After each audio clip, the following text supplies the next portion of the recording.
chose Death to be the character in Darksiders 2 because War really set the stage for the Darksiders universe and introducing new elements, and we felt bringing in a new horseman with a totally new playstyle, different personality would be really cool, and Death is probably the most well-known of the four horsemen, so we thought he should get his shot.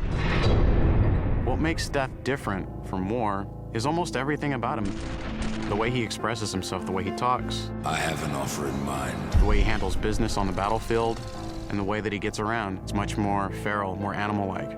War is very much like a force meets force, a very head-on, steadfast, loyal-bound soldier. Death is much more of a calculated, elegant fighter, a chilling opponent on the battlefield.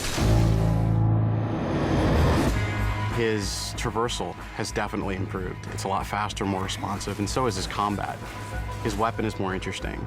He can dual wield or wield a single heavy weapon, depending on your playstyle.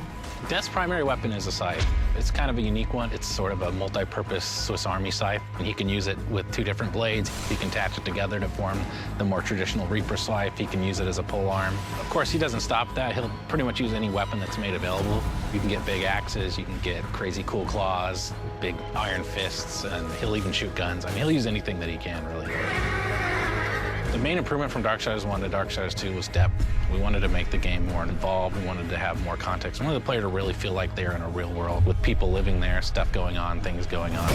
We give them more items to tailor their own character, more characters to speak to, so we've got a lot more immersion on the story side of the game. The first game, most of it took place on Earth, so now we were totally free to create all these new areas. We have angelic fortresses, demon cities, the city of the dead. It got our team super excited. On top of that, there's a lot of weapons and armor, and obviously the new character as well, Death.